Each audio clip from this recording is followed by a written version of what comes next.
she is clearly going to be slotted into the Heavy Metal Sisters at some point in time. That is my guess. Just based on her look and based on the gimmick that they gave her, she's a Heavy Metal Sister in the making. And what helps sell that is the fact that Rebel was there at ringside. I mean, not Rebel. Not Rebel. Rewind that. Fury. Fury was there at ringside doing commentary for a match that she has nothing to do with. So, I mean, make of that what you will. She had no storyline purpose or reason whatsoever to be at ringside doing commentary for this match, for this person, other than I just feel like it.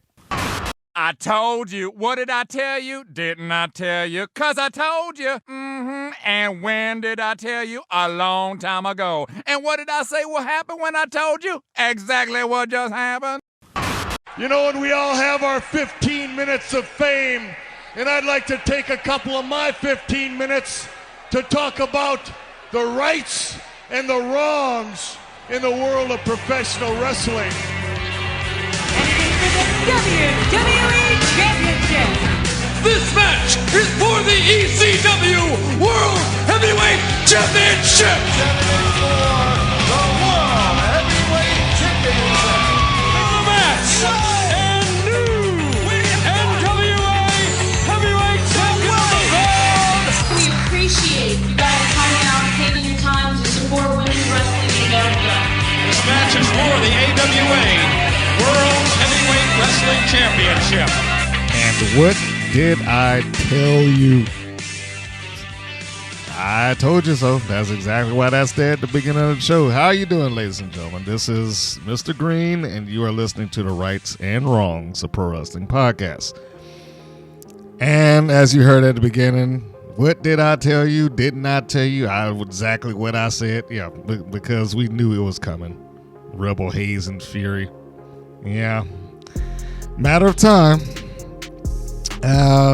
Nothing shocking about that at all, but we'll get to the WoW review as we get to the WoW reviews. First, we got to go through a couple other things, and then we'll start going match by match, as we tend to do, and then give the old editorial on the happenings within WoW and this universe.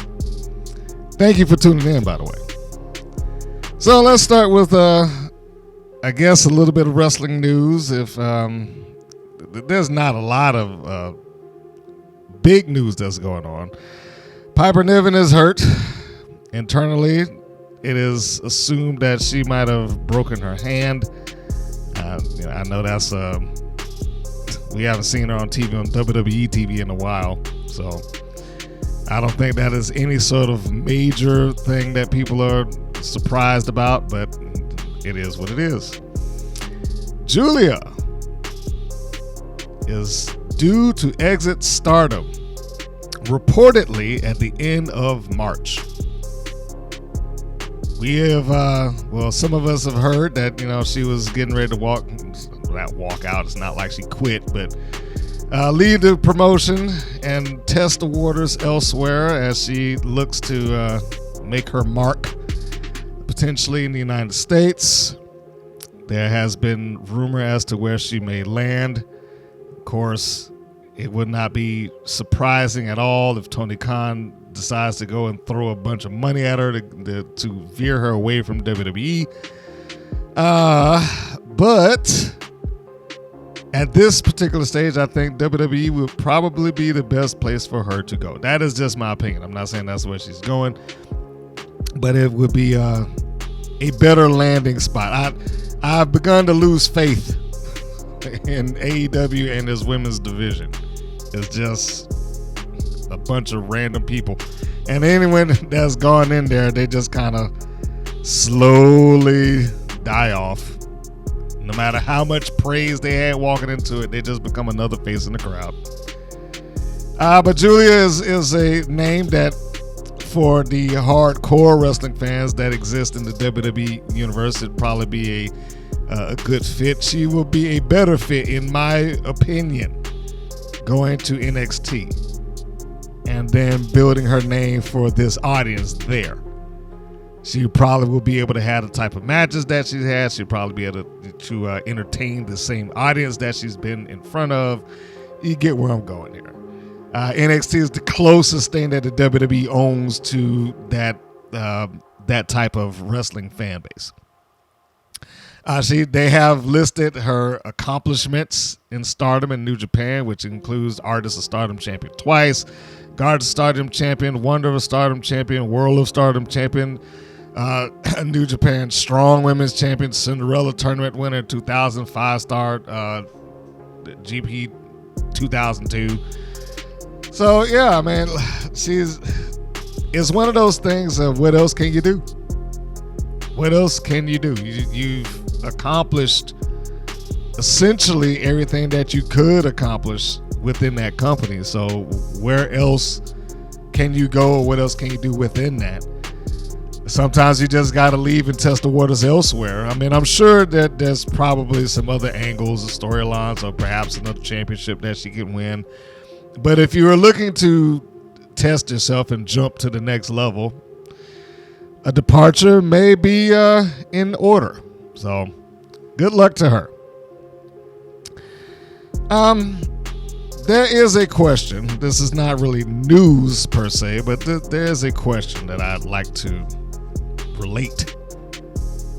And that question is this. Because primarily when I do this podcast, the bulk of the podcast, not all, but the bulk of the podcast comes down to WOW, Women of Wrestling, and a review of this program. Sometimes it's a good program, sometimes it's not. It is a national product here in the United States. So, you would tend to believe that it kind of would be on the purview of most wrestling fans. But I'm starting to get the impression that I knew there wasn't a lot of the hardcores that look at that. But I'm starting to get the impression that it may not even register with the wrestling fan in that regard at all. And if it doesn't register with them, it's definitely not going to register with the people that are WWE centric. The reason I asked this question was because what has come out recently, the 2023 Wrestling Observer Awards. Now, if you are familiar with the awards, first off, let's be clear and say that the awards that are given are reader-based. This is not the people that put it together. Most specifically, it's not a Meltzer. These are reader-based awards. This is what the audience votes on. And they have a lot of different award categories, and I will go through a couple of them just to give you an idea. The Luthez Ric Flair Award, which is the Wrestler of the Year.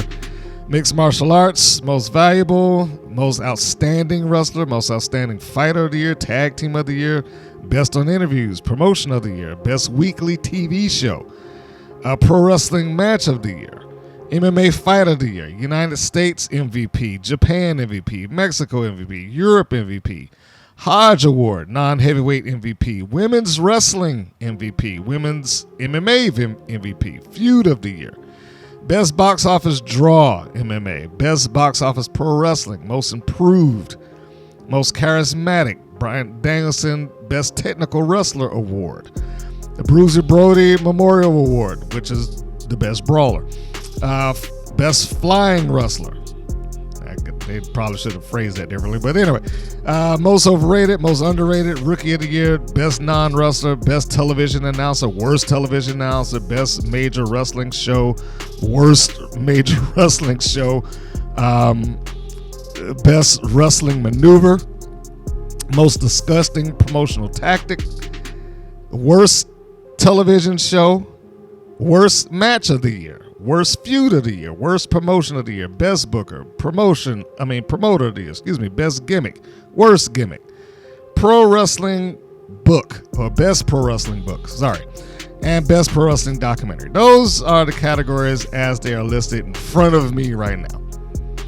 And, that has been going on for a long time, and they, generally speaking, cover a lot of ground when they do these awards. They cover obviously the WWE and AEW. You get some nominations from other promotions, including Impact. Well, I'm so used to saying Impact. I'm trying to get out of that habit. TNA. MLW may get mentioned in there sometimes. Stardom has been mentioned in that. Power Slap, which I don't even know how that's in the running. Power Slap has been mentioned in there. The one promotion that I've not seen in any scope, good or bad, is WoW. It's not even regarded by the wrestling fans that vote on this. It's not nominated one way or the other. And this just makes me think, I was like, how much into the wrestling sphere does WoW actually penetrate? How many, fans out there who tune in to watch a wrestling program, wherever it may be, whatever promotion it may be, either know of WoW's existence or care? Certainly there are several that do. If you go on their social media platforms, you'll see the the dedicated followers of WoW, and we cannot discount that. They do have their fans, and they're very dedicated. They're probably as high strung and loyal to WoW as AEW's dedicated fan base is. The difference there is that they're not as big. AEW's fan base, or at least the people that viewed ratings wise, has been dwindling down, but it still has a core audience that will tune into that show regardless. And it will reflect in things like this. If there is anything that I would expect WoW to at least have maybe gotten into the running as far as an award is concerned, or at least a mention, I don't expect them to win. I'm sorry if there's anybody that's from WoW that's listening to this right now. No, I'm sorry to say it. I do not expect WoW to win any of it. That's just the truth, because they don't have that kind of product or reach. But what I would think might happen is some sort of honorable mention, or maybe their name might be in the running. I mean, women's wrestling MVP, that's Rhea Ripley. Julia is number 2. Now think about that. Stardom. Somebody who represented Stardom is ranked over, or at least mentioned in the list, whereas no one from WoW is at all. Which is what made me think about this to begin with. Like, Stardom didn't even have a TV show here. If you're going to watch it, you're going to, either subscribe or catch a couple of matches on YouTube or something like that. But Stardom does not have a presence in the United States. WoW does. Not only do they have a presence, they have a stronger presence than TNA. And I'll get to that in a moment, because there's another topic that I got to address before we go into the review. But to have a representative of a promotion that is not even in the country that you broadcast in, to be number 2 for women's wrestling MVP is, in my view, is incredible.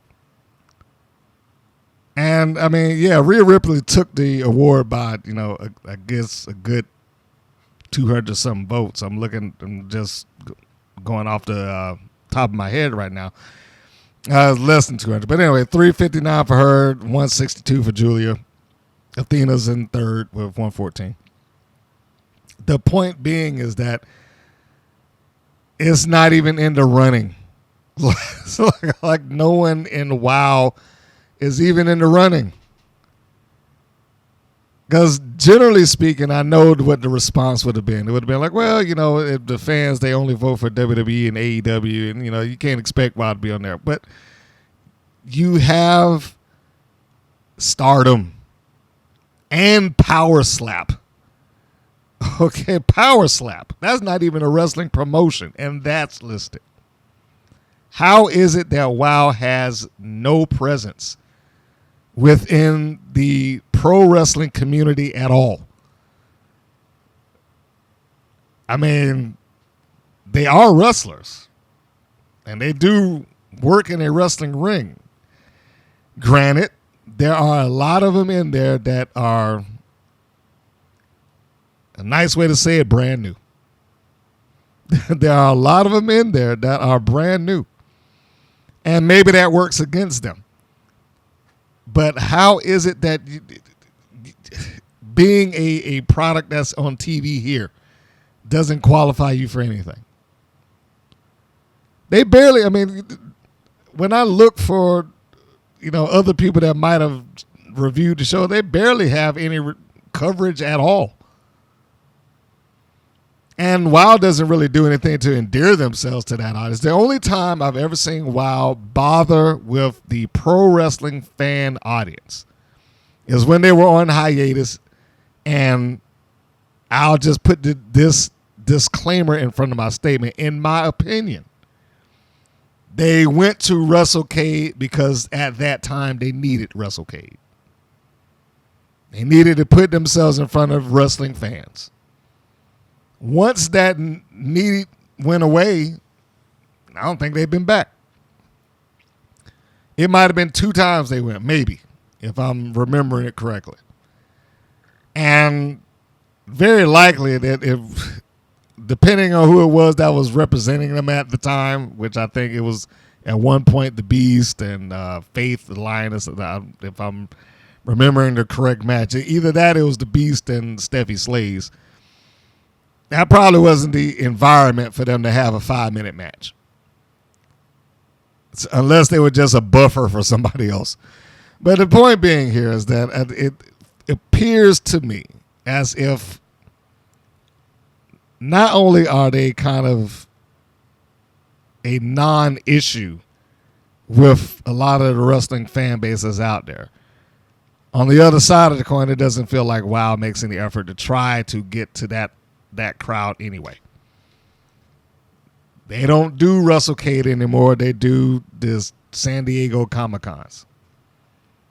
It's like they can get a good audience for TV with that, but I honestly wonder how many of those people that go there bought a ticket for the benefit of, hey, WoW's going to be there, so I have to go. You know what I'm saying? Are they that big of a draw? Only WoW will know, or unless they start releasing information, which I doubt they're going to do because I believe they're still privately held. So that's probably not going to happen. But is it better to be regarded as good and or bad, or not be regarded at all? Who knows? Anyhow, the Beast has an interview that is up and available for you to read if you decide to check her out and read her comments. This is on TV Insider. You can go to TVinsider.com, and the title of the article is "Wow, Women of Wrestling, the Beast Talks Representation, Jeannie Buss, and What's Next." Now, I'm not going to go through the entirety of this article, or the interview, I should say. But I will address a few things that were there. So let's pull up a couple of things. By the way, this is written by a gentleman by the name of Scott Fishman. And his apparent sit-down interview, he asked her a couple of questions, going through WoW, I guess what she feels about WoW, why she's not attempted to go elsewhere or wrestle elsewhere, et cetera, et cetera, et cetera. So, let me find something here that would be good to relate. We will start with this. How do you take being entrusted to represent the brand, to be their franchise player? Now, I will give credit where it's due. I do believe that the Beast does sit essentially as their franchise player. I don't know if they utilize that all that much, besides the fact that she has a impressive look. But I don't know if they really utilize her as a franchise player per se. Everybody on that show, to me, regardless of what they do, what championships they have, and this, that, and the other, again, excluding the ones that get jobbed out week in and week out, everybody else, pretty much feels the same. And I don't mean in terms of personality or presentation. I just mean that no one person there feels more important. Good grief. No one person there feels more important than the next. The comparative there would be if you were to look up and down the WWE right now, and if say you removed Cody Rhodes, you probably would feel the impact of that. If they removed Roman Reigns, or at this point Drew McIntyre, or who else am I missing here? LA Knight, or any of the people that's been regarded as their top players. I mean, CM Punk, he came back and he got hurt, and now he's gone, and there's a visible hole there. Affected plans. He was going to WrestleMania, very likely against Seth Rollins for the World's Championship. Now you feel it, you feel the brunt of that. I don't know if there's anyone in WoW that makes me feel that they are that big of a franchise player. Now, a franchise player in terms of her look and how they like to illustrate her, but other than that, I don't see it. However, her answer was, I'm proud of that. It feels scary but good. Sometimes the moves you make, you don't realize people are watching you. That something you do is going to help spark something in someone else, to encourage someone else. There's a ripple effect. Maybe I'll spark something in a young girl to become bigger and better. Then she does it for another generation. That is what we need now. I don't think we have enough role models. We don't have enough people being highlighted that represent the good we need around the world. I don't know if that really answered the question necessarily, but okay. It's about as close as it could be. He goes on, Mr. Fishman, to ask a couple other questions, of course. Let me scroll down a little bit here. All right. Here's one. Well, I don't necessarily agree with this one either, but let's go into this question. He asks, I feel like with WoW, Women of Wrestling, you're the special attraction. We don't see you every week, but when you do, it appears impactful. All right, so I'm gonna stop there. You don't see you don't see 80% of the roster on WoW every week. So I don't know if that's centric to her. It doesn't seem like this, okay, we're going to keep the Beast out specifically because she's our special attraction, and then we'll just bring her back when it means something. It just feels like that's just the rotation. So I don't know if I agree with him there that she's a special attraction rather than this is the taping schedule and this is when I'm due to appear. But her answer is, I never saw it that way. I'm so excited when I get in the ring. That's all I focus on. I just keep my head down, stay laser focused, and it's go. Okay, I think they wrote this wrong. It's written is go town. I'm pretty sure it meant it's go time, but hey, look, you can go and read behind me if you want to. But anyway, next thing. I never think about what goes on behind the scenes. That goes above my pay grade. Just tell me who I'm going to beat up, and that's all I'm about. And then he goes on to talk about, having a safe environment for women. Of course, she's, talking about that. The questions that I feel that were interesting. Where things like this. Here you go. So, next question. We aren't seeing you wrestle elsewhere. What is the reason for not taking bookings outside of WoW Women of Wrestling and their tapings? Her answer. At the end of the day, I want to be the best of the best. And to be the best, you have to beat the best of the best. I see that place being WoW. I'm happy where I am. Things are going great there. I have a title to win back first and foremost. Let's not lose sight of the prize here. I was never beaten. I was a fighting champion, and at the time, I couldn't fight. Even though it hurts deeply, it's time to pick up what's mine. Well, I guess she could say that because officially speaking, Tessa Blanchard never won the championship back. Now, some of you may be asking me like, what? Well, Tessa Blanchard, what's that got to do with anything? Okay, so there is an unaired season of WoW, which they reference when it's convenient. When Jessie Jones was a heel at the beginning before she went babyface inexplicably. Well, I mean, I guess they did explain it since she was defending America. But at that time in the unaired season when she was still a heel, she was paired off with the Dixie Darlings. And they were basically creating a Freebird type thing where once they started tagging together, any two of the three could be utilized. Of course, with the Darlings being twins, another pair of twins.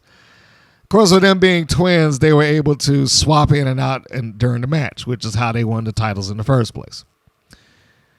They did reference that on WoW, but in the same breath, you had the excommunicated Tessa Blanchard defeat the Beast, although by, underhanded means. She did defeat her, and she won the WoW Championship. Then they went on hiatus. And then Tessa Blanchard had her issues, and, she never went back. Even though WoW leaned into that, full board, that was their fault. That was their problem. They did that. They chose to lean into, it's Tessa Blanchard. They made a T-shirt that had nuclear heat on it. So they knew what they were getting. But anyway, she wins the championship. She defeated the Beast, and that title change was never acknowledged. The Beast just came back as the champion, and it was never explained. It just, it just was.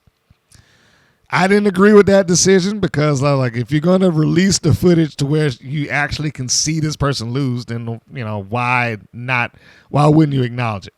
You can at least say that, we had to strip Tessa Blanchard of the championship for, whatever reasons, and we handed it back to her because she cheated. I mean, they could have made up any number of things. But I cannot get on her. She clearly is happy with being at WoW.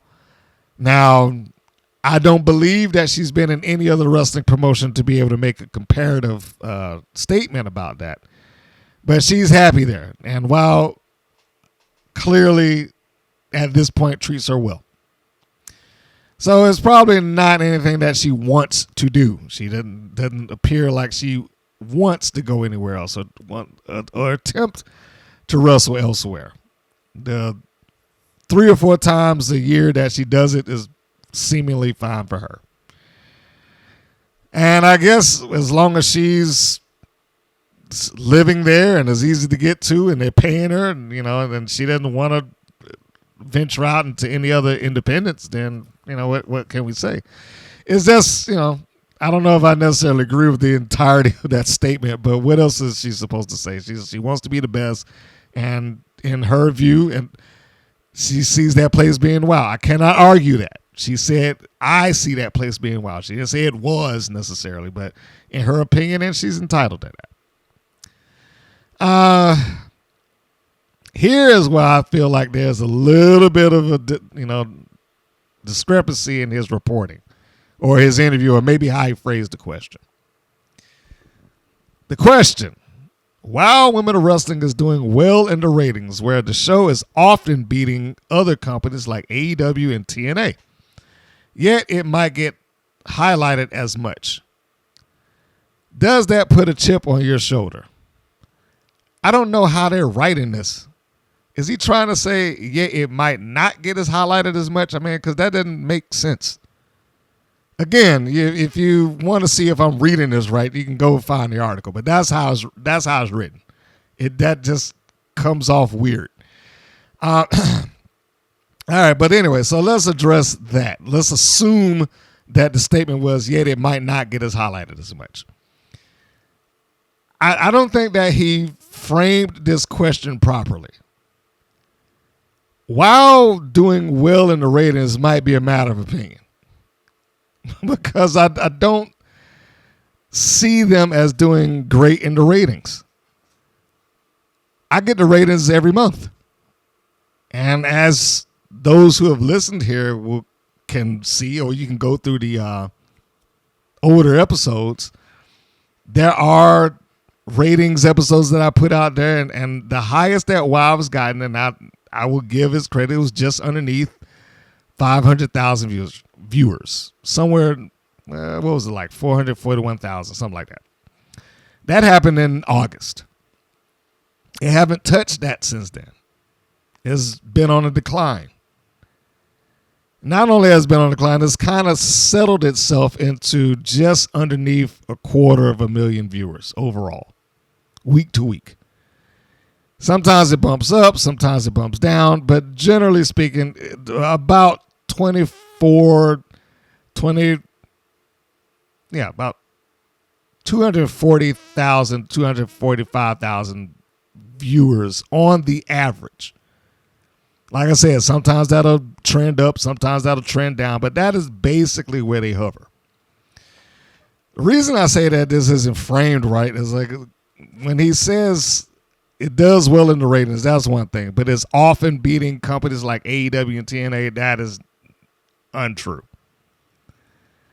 One, now he could say that, hey, WoW is comparable to ratings to Collision. I can see that. Because Collision has been on a downslide since then, since Punk left.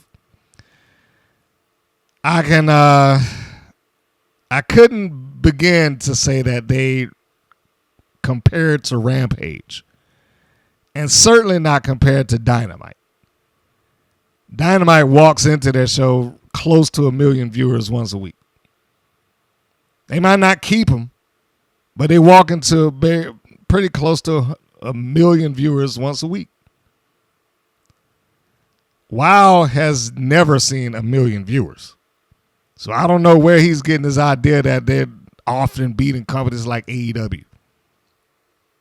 2 out of the 3 shows beat WoW's ratings easily. Collision, debatable. Now, as far as TNA is concerned, does WoW or has WoW beaten them in the ratings? Yes, they have. But I also have said before there is a qualifier on that. The qualifier being that it's not an apples to apples comparison. WoW is on syndicated broadcast television, meaning they have more access to homes than TNA does currently. Not the entirety of TNA's existence, but does currently. Access TV, although has been a good partner for them and has provided them a home and has given them a steady place to provide their content. WoW doesn't have to compete with the, or competition is not what I'm trying to get to here, but WoW doesn't have to worry about the same issues of reach that TNA does. They're accessible. All you need is an antenna. That's it. That's all that's required of you if you want to see WoW at any given, whenever it's broadcasting. You get a broadcast antenna and you tune into the show, and that's that. It's not even required for you to have internet. Whereas with Access TV, you need to have that package.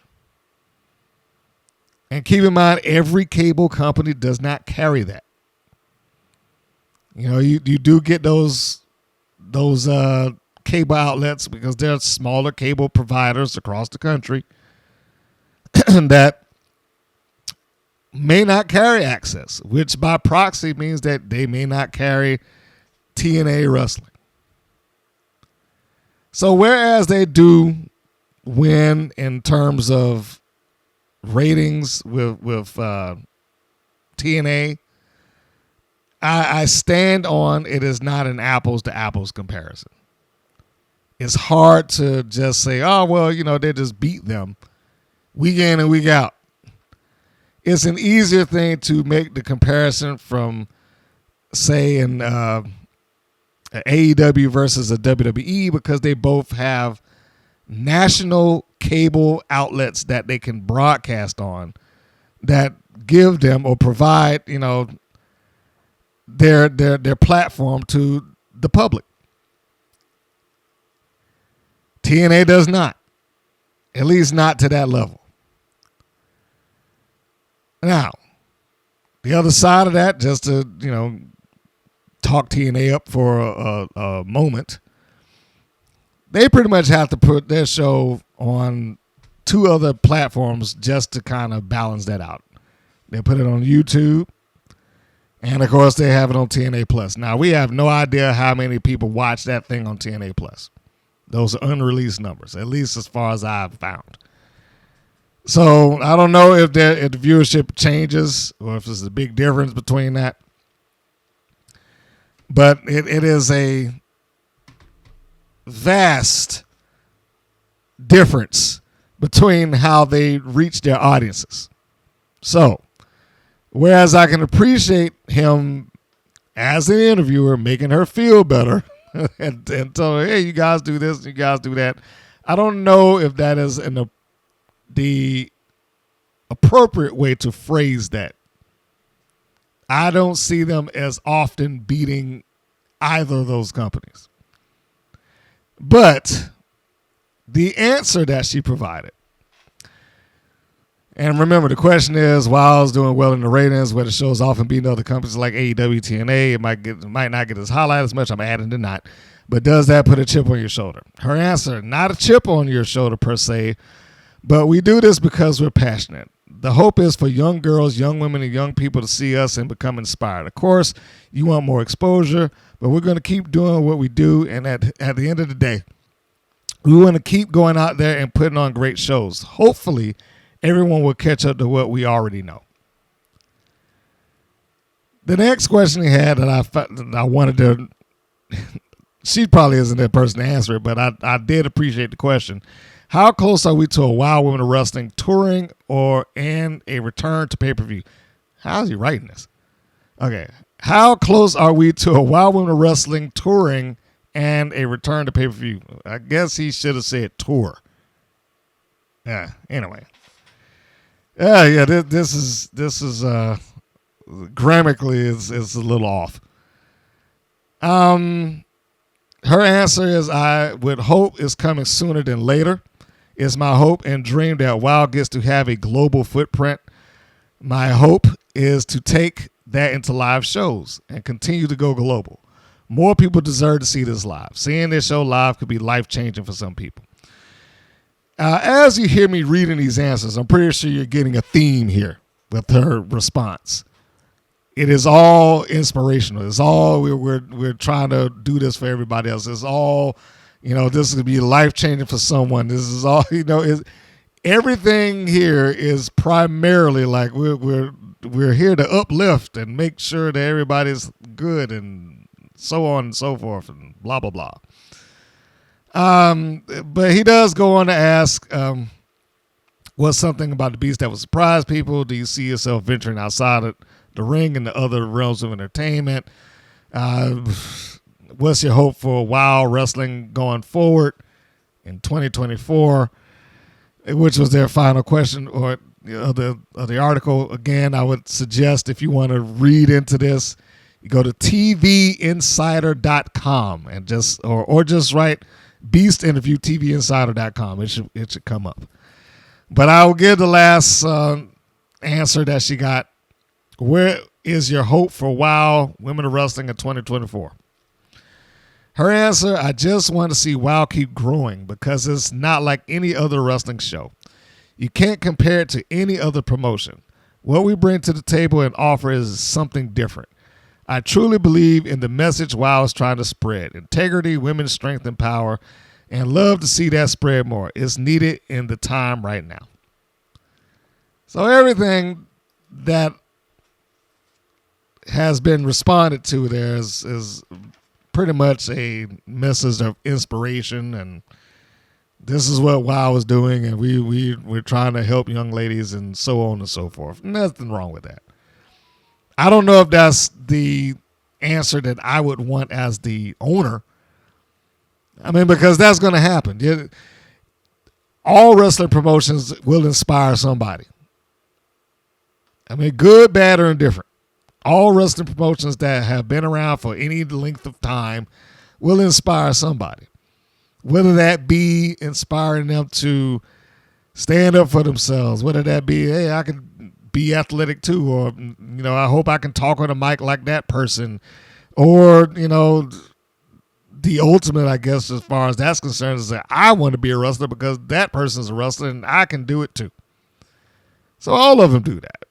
It's good that she, I guess they're making a conscious effort of it, but I don't know if that should be the primary focus opposed to, let's try to make this the best wrestling promotion that we can make it. But, I'm sure they will do whatever it is that WOW does.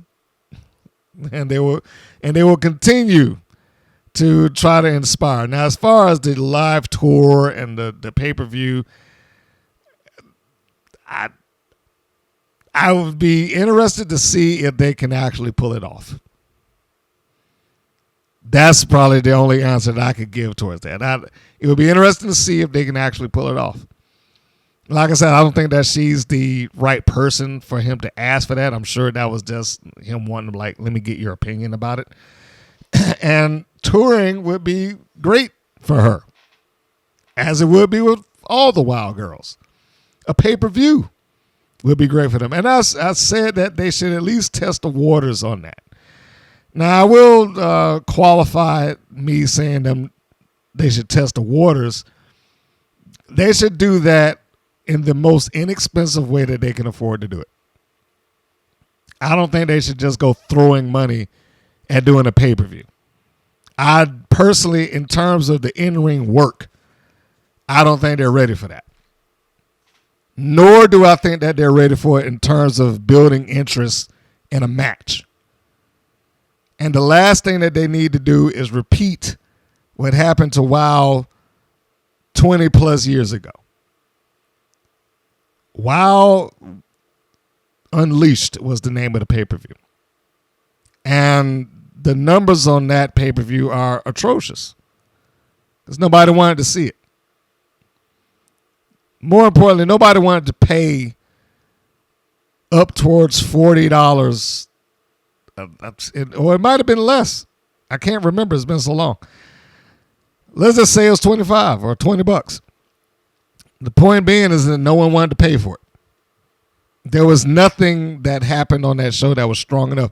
And it went to solidify a old wrestling adage. At some point, the bell has the ring. Like, you can disguise that on TV. And they did. You could disguise a lot on television. But at some point, that bell has to ring. And at the end of the day, if they cannot deliver the goods bell to bell, or at least even get people in hindsight interested in the match, then it's not going to work.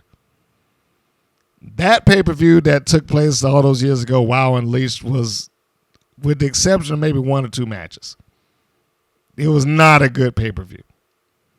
For those reasons, because 90% of the people there were incapable of having a match, which is why the bulk of them are like 5 minutes or less. Some are like just 3. And if I had to pay to watch it, I would be upset.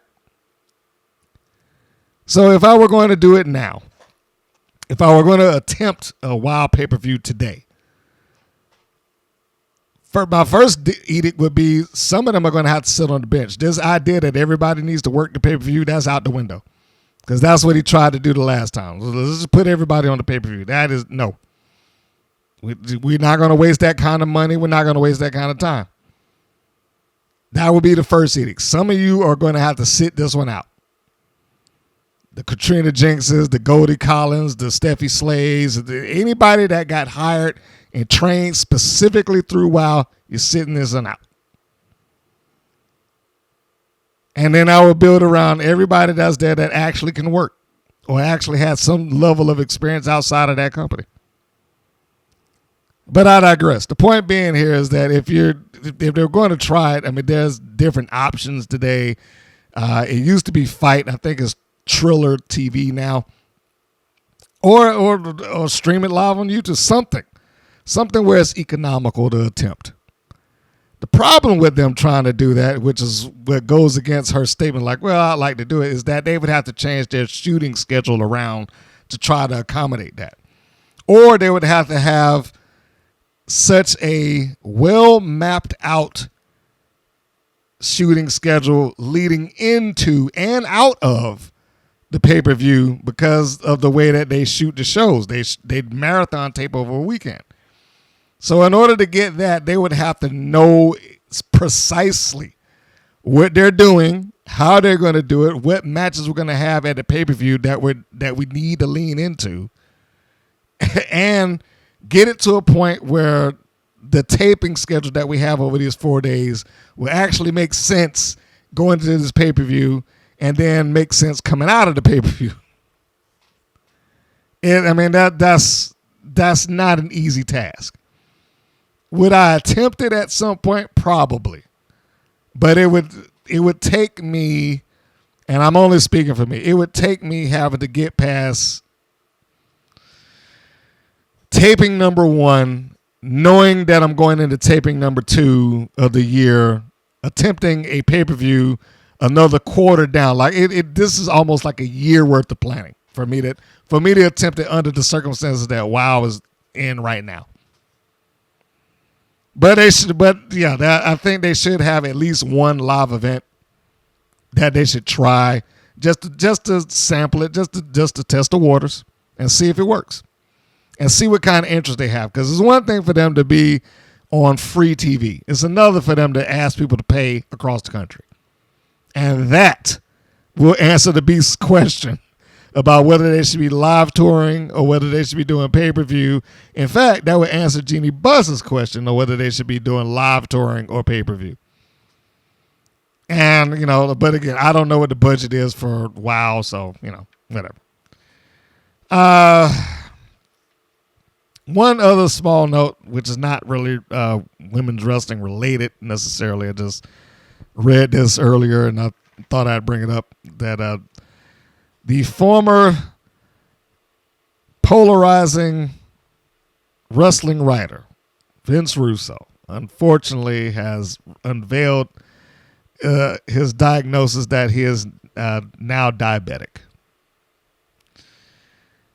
And I know there's people out there who either love and some hate Vince Russo. I don't really feel one way or the other about him.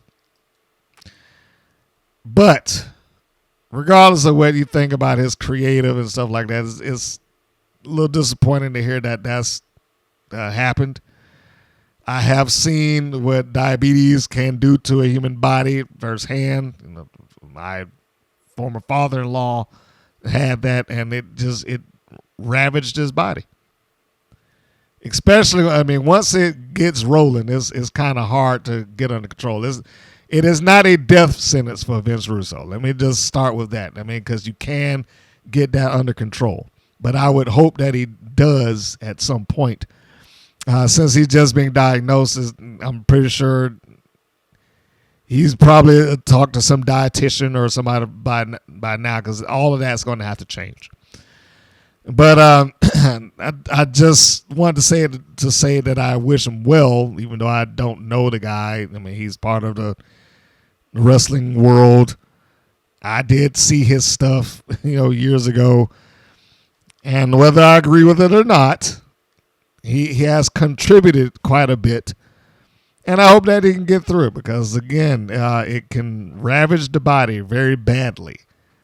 I mean, poor eyesight, teeth falling out, multiple amputees. This is what I saw. So I wish him well. So now that we've gone through the bulk of that, let's go into the show itself, which is WOW, number 76. Seasonally speaking, 2/24, the air date February 24th. The title of the show, Be Careful What You Sow. Which also reminds me, I did post this on the YouTube community page. You can answer it there if you have the time. But when I was at home watching this particular episode, I wasn't at work this time. Anybody, if you listen to me for a while, I tell you all the time, I monitored this on the job. But I was at home this weekend when it was airing, and I do not get the chance to see this outside of a work environment more normally. And for the first time, I noticed it's a small thing, but it's just kind of odd. On the channel guide, it does not list WOW. It lists the episode name, but it doesn't list WOW. It doesn't say WOW Women of Wrestling at 10 or 11 or, whatever the case may be. It just says, be careful what you sow. And if you highlight it, then you can find out that it's WOW. But if you don't do that, it just looks like it's, I don't know, a movie or a television show called Be Careful What You Sow. Does WOW know that this is happening? Is this happening on your TV? That would be the better question. Is it just me? Because if it's just on my end or if it's just within this area, then, there's no big problem there. If this is happening across the board and there's other people that go to their channel guides and it just says the title of the episode, that, although not a major thing, it could be a minor problem. Because you do have to account for that. Some people are going to just turn on the guide and scan through it. And if they don't see it, they'll just move on. It would be who of them to address the problem. I'm sure there's going to be somebody like, that's not that big of a deal. Well, look, this is your show. And even if it is a small issue like that, get the issue corrected.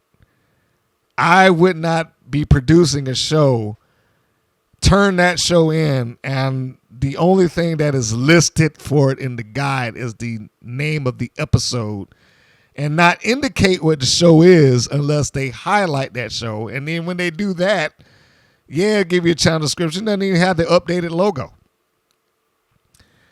I feel all of those things should be corrected. All of them. But this goes back to where I say that I don't know if this is anything that is quality checked overall. And I don't know if this is something that gets looked at or micromanaged by, say, a Jeannie Buss. Because if it were, I would imagine that she would have said something like, hey, can you fix this? And I'm sure she has a direct line to whoever it is that can make that happen. And how much effort would it take? It would be inconvenient, sure, for whoever's on the end that's trying to do it. But they need to get the data, the metadata going into those channel guides correct. And if you're going to go through the effort of paying someone, I mean, it's not like it's a intricate logo. But the neon logo that WOW has, if you're going to go through the effort of rebranding, which is what they said they were doing when they reintroduced that logo, then go all the way. make sure that things like that actually bear your logo, so people will get familiar with it. And they'll understand it. Sure, they'll understand that they just walk by and they see the other one. But again, uniformity accounts for a lot. Small things matter. But that's just a TV thing that bothers me. It probably doesn't bother them. So anyhow, the show starts off with David McClain talking about history being made of the 3-time tag team champions, Miami Sweet Heat. I guess congratulations are in order for them. If I hadn't said it the previous week, even though I did not care for, nor did I want to see the match. The Fabulous Four open up the show. They're carrying the toilet paper contract. Ha ha ha. Lana Starr comes out yelling at David McClain again. And David engages in a debate with Lana and her crew. This is happening more and more frequently, where they get into the ring, they face the commentating table and by proxy the hard cam, and then they start talking, David McClain, you're doing this and that and the other. Why are they constantly getting into it with David McClain? He's not a wrestler. He doesn't need to be got into it with it. And his role seems to shift. He talked about a fluid tournament. If anything's fluid, there is his responsibilities. Sometimes I'm authority, sometimes I'm not. Sometimes I care, sometimes I don't. But they don't need to be getting into this argument with David McClain all the time. I go back to what I said with him several times over several weeks. If he's going to insist on being on TV, which clearly he does,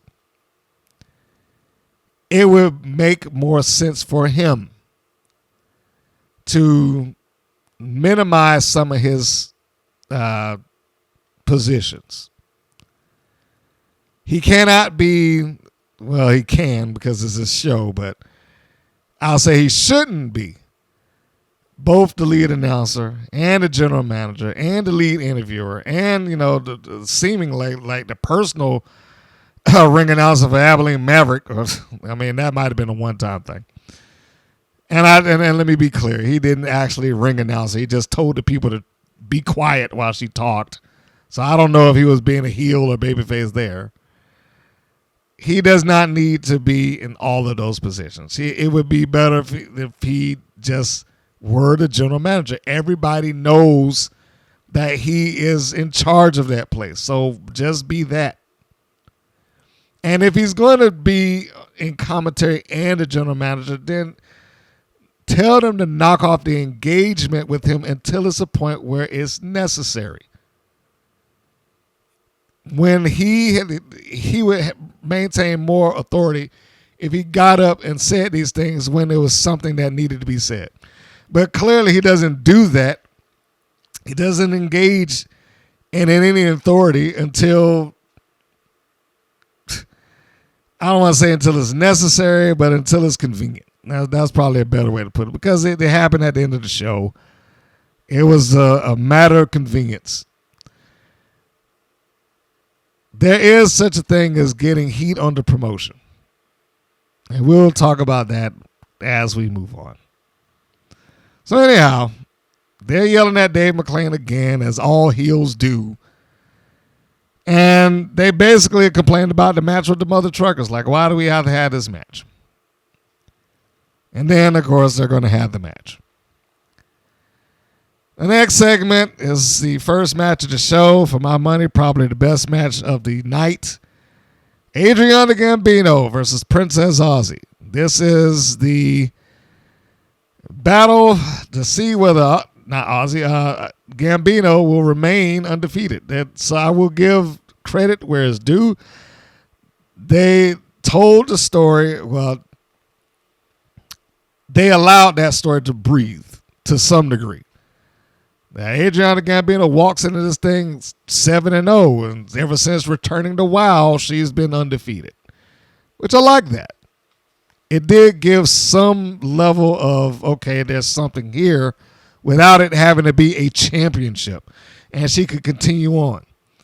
This is the first time that I've seen WoW's undefeated streak actually begin to be an undefeated streak. Beforehand, it was just, if you had 2 matches, hey, just, look at that undefeated streak of hers.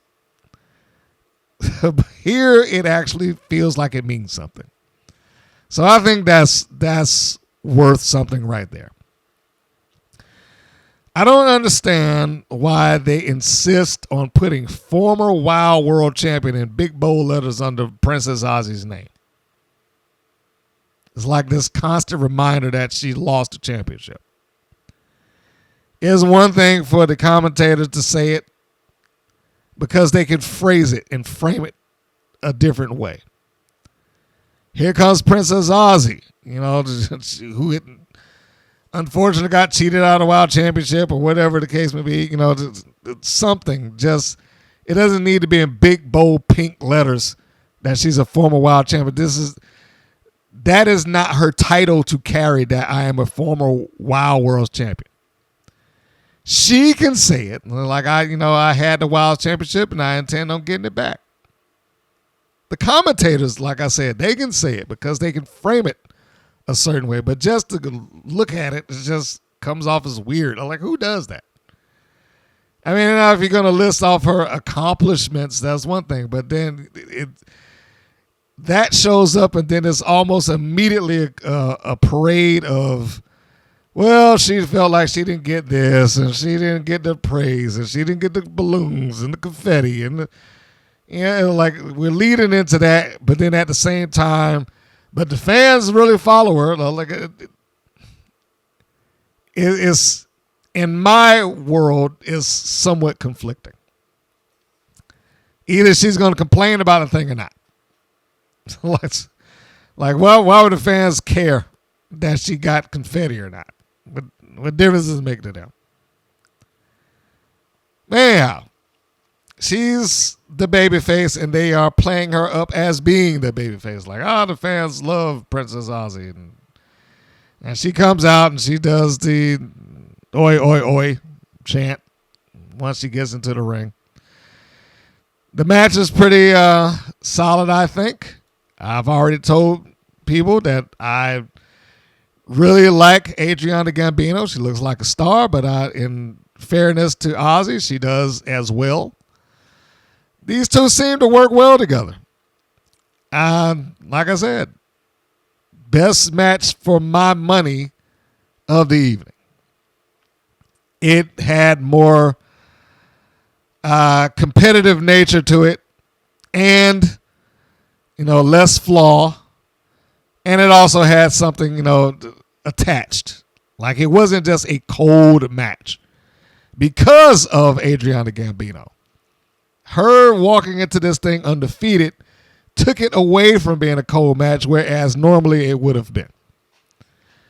And they were able to do that without the benefit of having any sort of championship or any sort of stipulation or anything like that. It was basic and it worked. So when we get down to the end, and the match in and of itself, by and large, was a fair match. It was an exchange of holds. They didn't go breaking out steel chairs or track. Well, they very rarely do steel chairs on the show at all.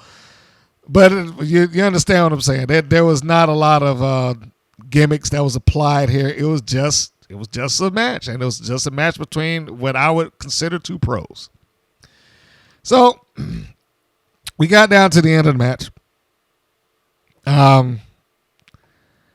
Oh yeah, I forgot one other thing because Dave McClain did this before. He did it with who was that? Penelope Pink. For some reason, he brought up Gambino being ill, like earlier. I don't know if I've ever heard him do that for the babyface at all. It's like the second time he's done it for the heel. Well, Penelope Pink is like, she had a 104-degree temperature and she fought back. That's the kind of champion she is. It just seemed weird to me that our announcer, theoretically babyface, would lean into the heel defense mode. Because all that does is that provides an out if the heel loses. And here again, she's like, she almost couldn't do it. I forget what he said. That she wasn't sick. It was something else of that nature. And I should have wrote it down. But it was something to the nature she almost couldn't make this match. And then here she is, fans. Like she fought through and she came and against all odds she won. So I don't know where he's going with that. Is David McClain supposed to be leaning heel now or what? So it's just a weird vibe to give another potential out to a heel. But in any case, at the end of the match, we got Gambino hoisted up on the shoulders of Princess Aussie, assumably getting ready to do something like maybe a TKO or whatever the case may be. Gambino gives her a quick elbow to the jaw, which loosens up the grip. Gambino comes down. She rolls her up. And the one and only time that she cheated in the match, she grabbed the tights and scored the 3 count. And her undefeated streak continues. Yeah. I mean, there's not really much else that I can say there other than I enjoyed this. It was a nice match.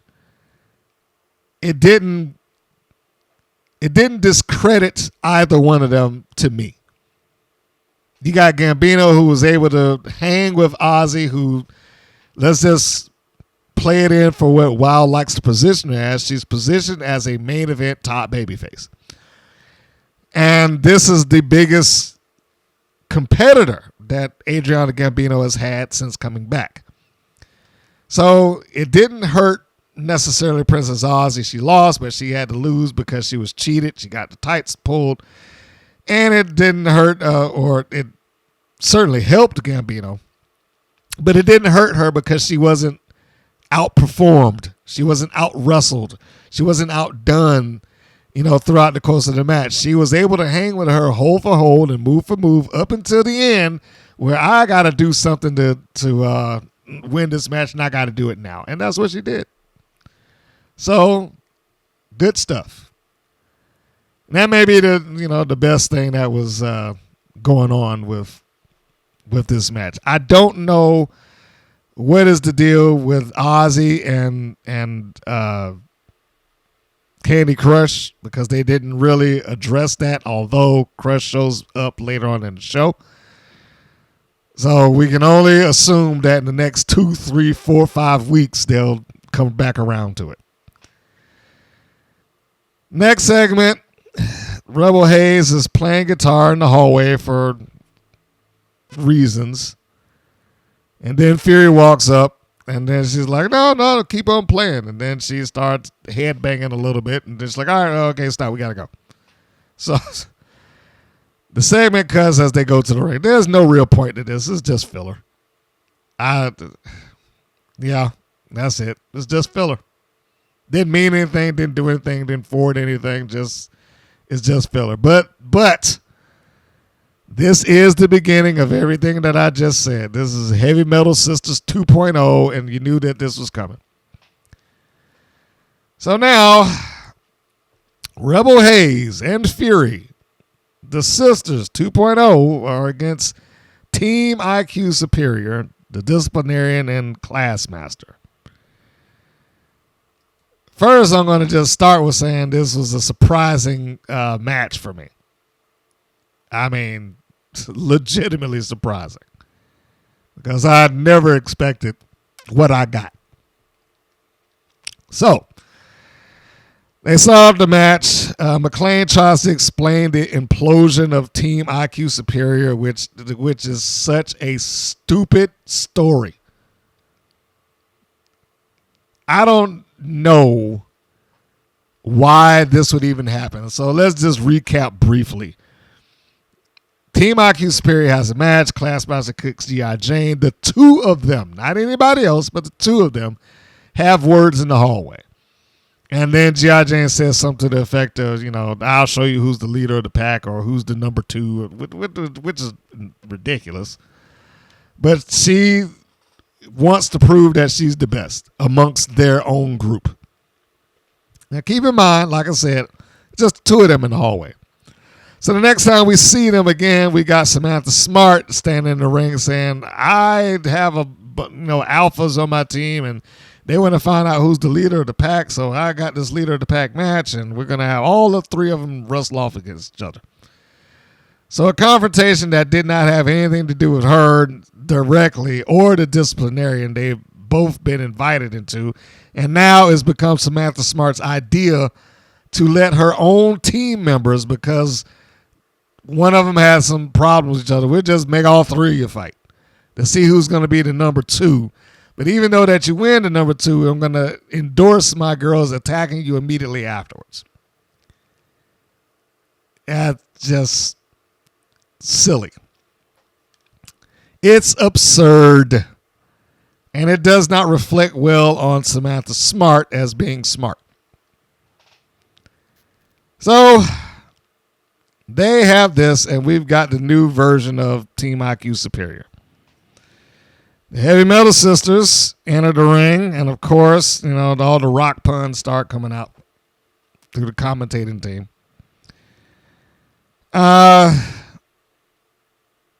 This was okay, even though the hot tag that Rebel Hayes gave, because she took the bulk of the heat of the match when they're just beating up on her.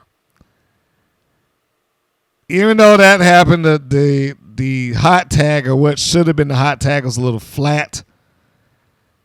She makes it out to Fury, and this is the important part of the match, because the match in and of itself really didn't mean all that much.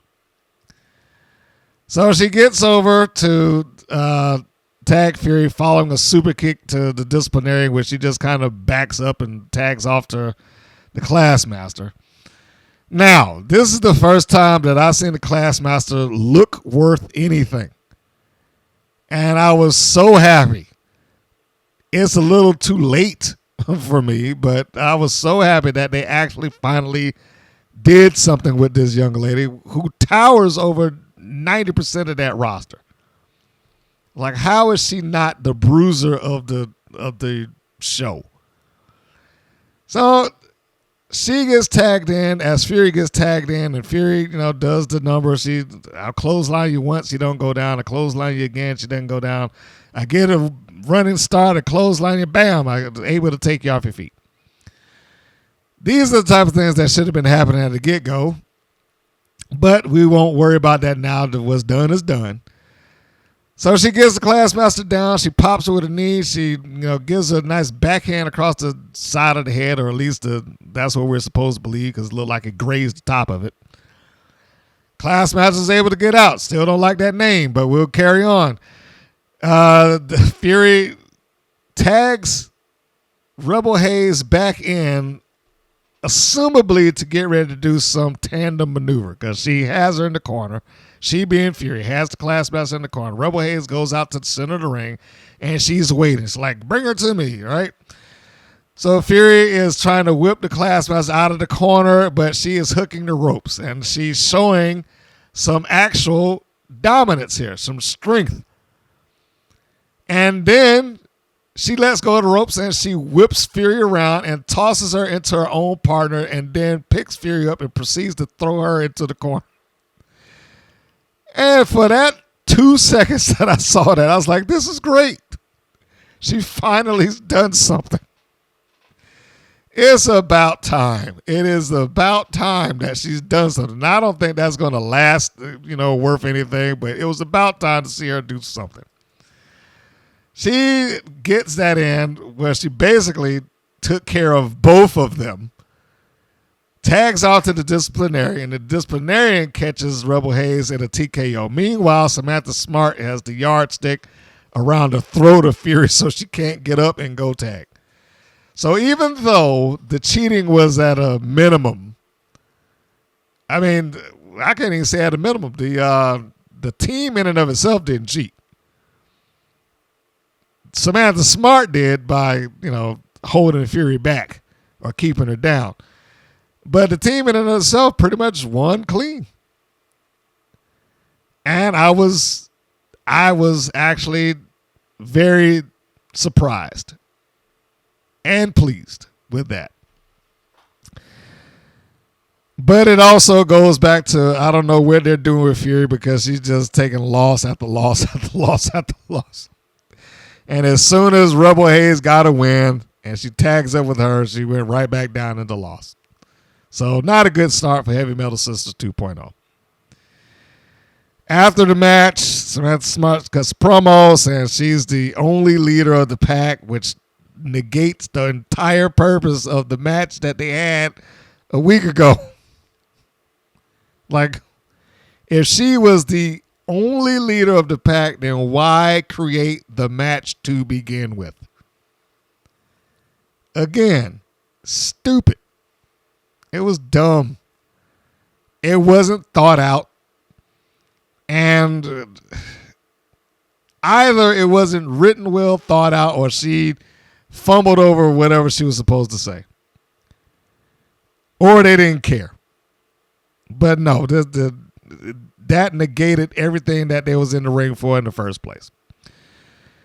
So, and as this is going on, and Fury is carrying her partner out, she didn't even have the sense of mind to be hurt and stay hurt.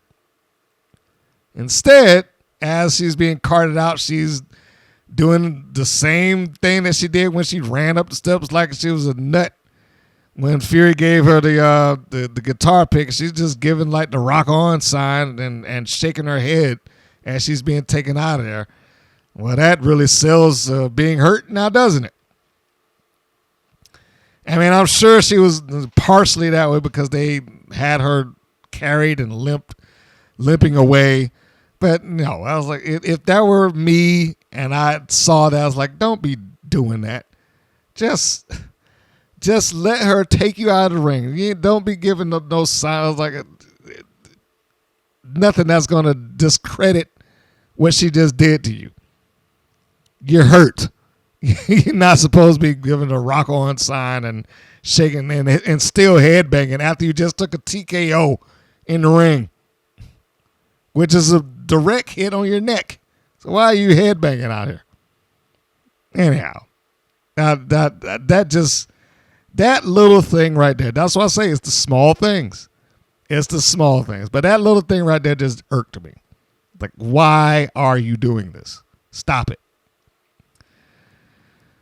But this was the right ending. This is the way that this should have been done. Whoever IQ Superior was in the ring with, they needed to win if they were going to continue on with some kind of ongoing feud with G.I. Jane, which they kicked off because Jane comes charging down to the ring with a chair. Samantha Smart didn't seem to be moving all that fast. I mean, because if Jane had chose to speed up, she could have easily nailed her. But she seemed like she just kind of slowed her process down once she got into the ring as Samantha Smart casually goes through the ropes. So this is where we begin with the now feud of the disciplinarian, or I should say Team IQ Superior, and G.I. Jane. Where this will end up, who knows? I assume that Jane will have to go through them one by one until she gets Samantha Smart, assumably. But we never know when it relates to WoW. Sometimes they'll just do some stuff. The next segment, Tiki Charmorro taking on Gloria Glitter. Now, this is where I question what took place or what was supposed to have taken place on WoW. When I read the press release for this episode, it said that, we're going to get the mystery of Tiki Charmorro solved. And in that podcast, I was like, what mystery? What are they talking about? What is it that's happened that we're not aware of or we weren't privy to because it didn't air on TV? And I understand. I mean, I get it. It's all taped in advance.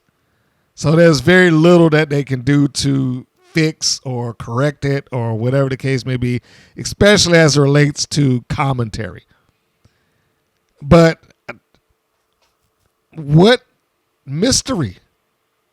I mean, I really want to know. Like, what was supposed to have happened here that she would need to have something solved? For those that don't know, I'll read the last line of that press release. Okay. Kindred Spirits, Fear, and Rebel Hayes take on the disciplinary and the class master, and the mystery of Tiki Charmorro is finally solved as she faces Gloria Glitter in singles action. I was like, what mystery? Some people said that she was supposed to be kidnapped or something like that. I was like, well, we never saw that. Now, of course, that could have, and I'm only speculating with this, that could have been the plot line of Last Call. Like, we kidnap Tiki Charmorro, give us a title shot or we'll kill her. I don't know.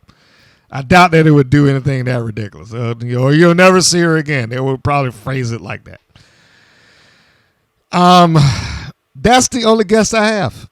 That is the only guess I have, that they would kidnap this woman in order to try to secure a championship match. But we've not seen anything that related that. We didn't even see that then. When they did have the match Last Call. Even if it was an edited match, there was nothing that really hinted towards that. Whereas this match, it was kind of all over it. It was vague, but it was all over it. It was like, we're glad to see her back. I don't know what's been going on, but it's wonderful to have Tiki back again. But the mystery that I was talking about was not addressed. Whatever was in that press release, it was not addressed. So we had the match. The Tonga Twins come out to support Tiki. This is probably one of the better matches that Tiki has had. They do talk about her rugby background. I think that was probably brought up specifically because she utilized the pounce while she was in there against the Gloria Glitter. Glitter is very good. And I will maintain, and I stand by that because, she, as Delilah Doom, she's done this for a while, and she's very good at what she does. This was a fair and clean win for Tiki, despite the fact that the Tonga Twins came out somewhere during the course of the match. They pretty much just stood there and watched her have the match, and they rooted her on from the sidelines. It is somewhat funny to me, though, and I know this is not something that they're ever going to play into again, but it's somewhat funny to me that twice you've had two champions who couldn't give their friend the time of day up until they lost the title. I mean, I don't know whether those are people that I should be cheering for or not. Yeah, Princess Aussie, who didn't have any time for Candy Crush whatsoever until she lost the belt. And I was supposed to sympathize with her. Like, well, yeah, she's still a fan favorite. Like, seriously? I don't need no friend like that. And then the Tonga Twins basically did the same thing. Like, when Tiki was running up and, hey, guys, what are you doing? Can I come out there? Let me give you some advice. Here's my thing for good luck. And they just blew her off like 2 or 3 times. Tiki, we don't need luck. We got other stuff to do. But now that they lost the belts, hey, Tiki, go. We support you.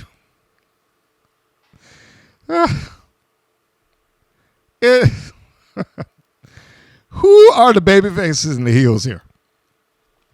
I don't know if I need friends like that. Like, you're not important until you're important. So anyhow, the match is fine.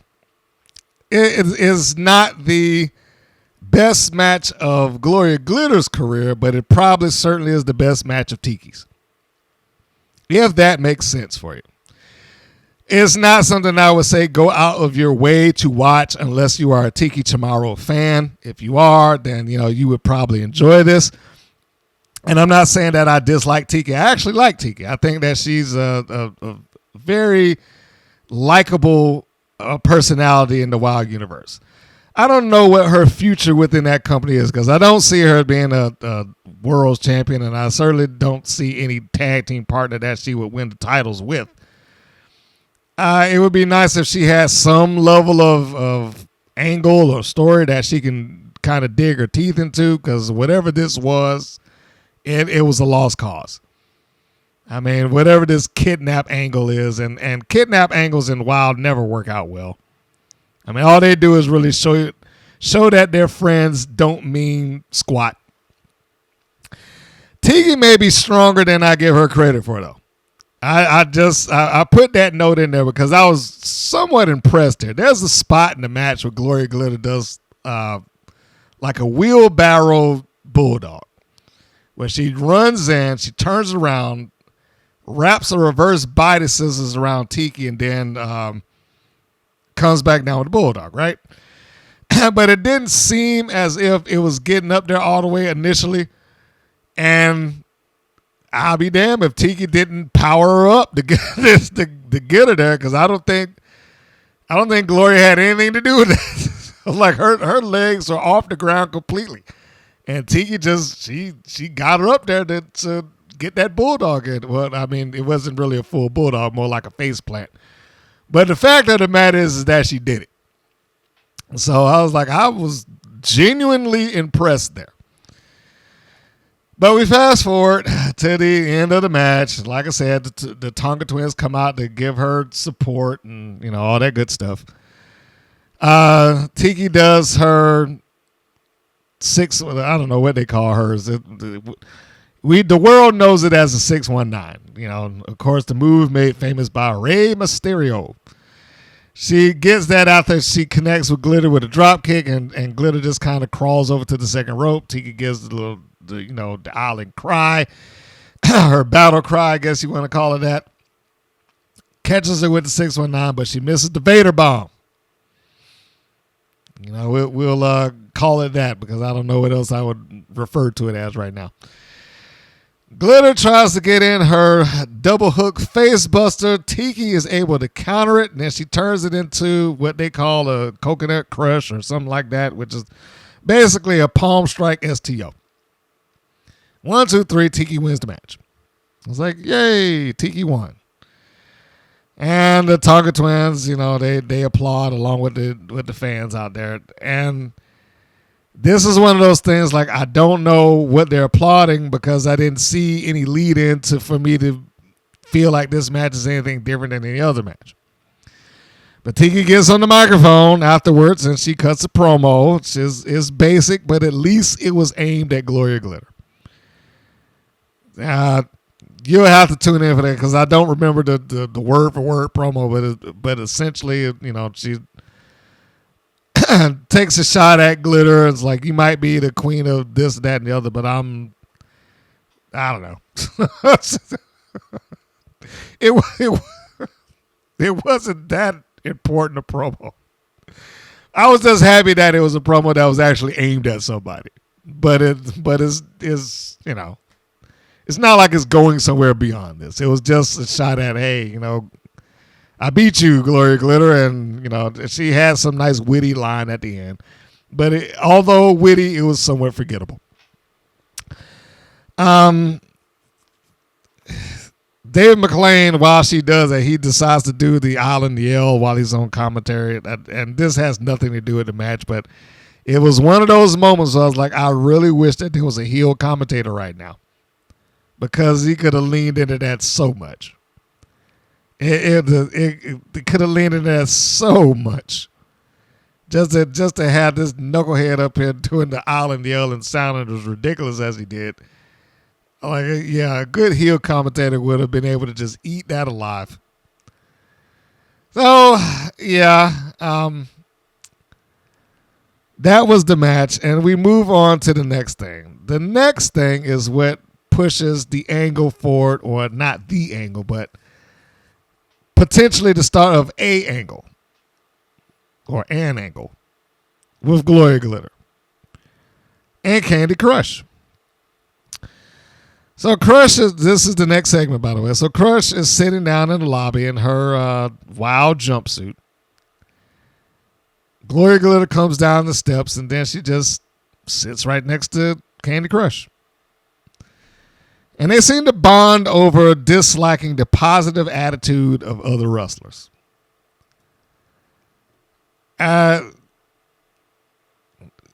Crush is like, it was one of those days, and asking her a question, and as Glitter says something just like, okay, yep, one of those days. And then they start somewhat making fun. Well, Glitter specifically is like, yeah, if Tiki was out here, she'd be all, she mocks her a little bit, talking about how positive she is, and then Candy Crush kind of joins in on that. And then she makes reference to the issues that she had with Princess Aussie without mentioning Princess Aussie's name.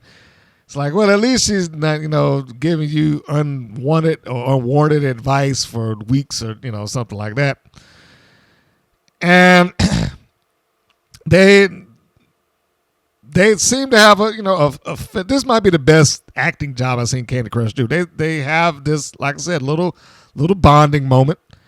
And then Crush gets up. She's like, you know what? It's essentially, do what we do best. You're the toughest wrestler I've ever been in there with, and we need to start just doing what we do, win, right?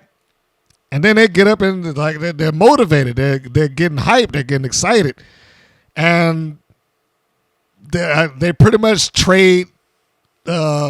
trademark moves and lines, whereas Crush holds her fingers to the pulse of Gloria Glitter. Glitter does it to her, and then she's like, let's go.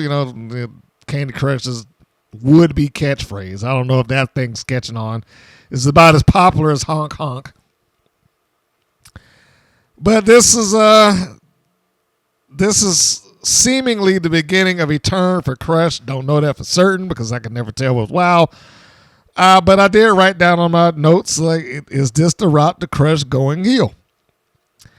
And then they walk right back the same direction that Gloria Glitter came from in the first place. The turn seems, I don't want to say it's sudden, but it seems to have jumped over maybe a step or two. Like, we've gone from Aussie blowing her off, the subtle upset feelings of Candy Crush, to when she finally gives her the time of day. Then she doesn't want to deal with her, and now it's like I'm chilling with the heels. I'm not saying that it's not in the right direction. Maybe it's me. It could just be me. It just feels like there is a step that is missing here, that something that would have facilitated her even wanting to sit down with Gloria Glitter. Like, it wasn't like she had any problem with her sitting down there. It was as if they had already been friends. Granted, the scene did play out like the friendship grew, but it just came off like they had already known each other, they'd already palled around, and they already had conversation. Not as if these are two competitors who have learned to respect one another, and then they moved on from there. So, whereas I didn't have a problem with the segment, I actually enjoyed the segment. It just seemed to me as if there was a missing component in Candy Crush's journey to where she is right now. But I will see next week, because I do believe Candy Crush is supposed to be up next week. So we'll see if anything else comes of that. So we go to the next segment. The Mother Truckers doing the idiot Southern thing.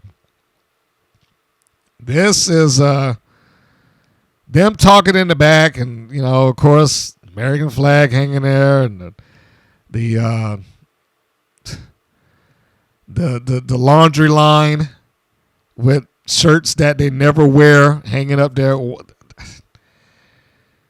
I am developing a problem with whoever their set designer is.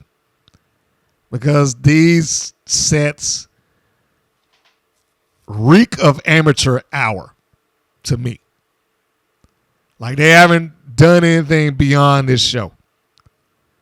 Nor is any thought going into why is this here. Now, I'm sure somebody in the back, probably David McClain, finds this funny. Or, yeah, this is what it's supposed to be. I mean, because they're from the South, they got to hang their clothes on the laundry line. And how long does it take for their clothes to dry? I mean, how long does it take? Every week that you see them in this room, it is the same thing. They have an American flag hanging in the background for whatever reason, because I guess it's their house. And then they have a laundry line of clothes that are never worn. How long does it take? I mean, if they did it one week, I mean, maybe. But it is all the time. Every time they end the segment, it is always the same thing. I don't even know if this is supposed to be their personal locker room. Why are they decorating the locker room in the first place? Everybody there decorates the locker room as if this is their own personal locker room, which clearly is not. I mean, they wouldn't have all these like 50 lockers in there. So I don't get it. I don't understand what this is supposed to be for them. Besides that somebody thought it looks good to illustrate their personality.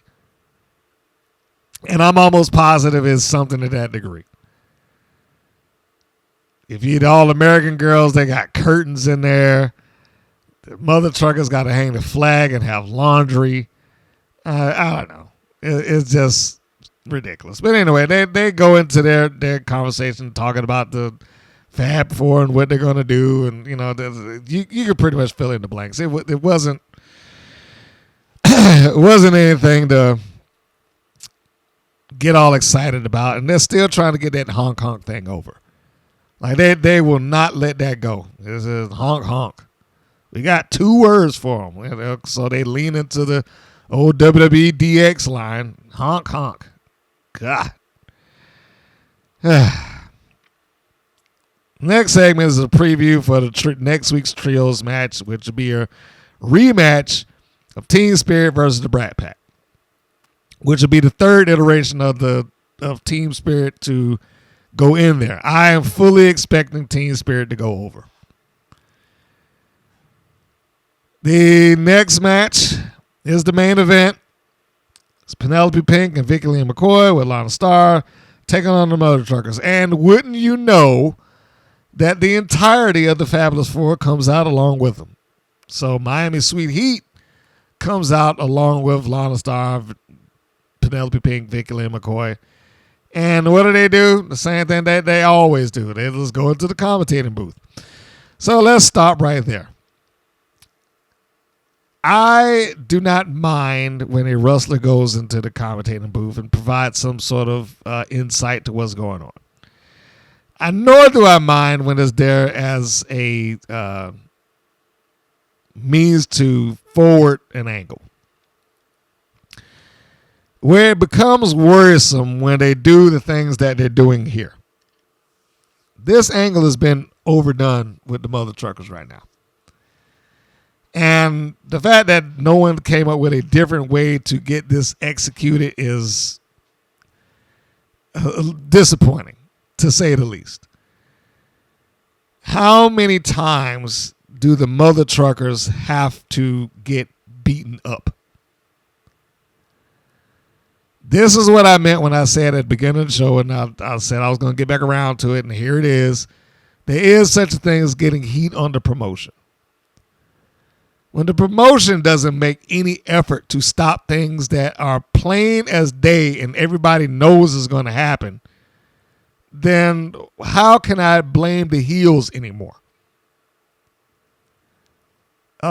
It's kind of like the adage of, you see a crazy person going down the street with a lead pipe just whacking people left and right. And on the corner, you see the cop standing there watching them do it. who are you going to be mad at? I mean, you can be mad at either or, but who are you going to be mad at? You going to be mad at the nut that's going around hitting people with the pipe, or you going to be mad at the cop that's allowing them to do it? David McClain is the cop, and he's allowing them to do this. This is like the third time following a match that the mother truckers have been jumped immediately after the match by the same group of people. Now, the mother truckers also have some burden to bear in that because they should be smarter than this by now. But of course, because they're, they have to play the idiot Southern girls, they don't see that coming. And I want to be clear because I know some people are like, you don't like to know.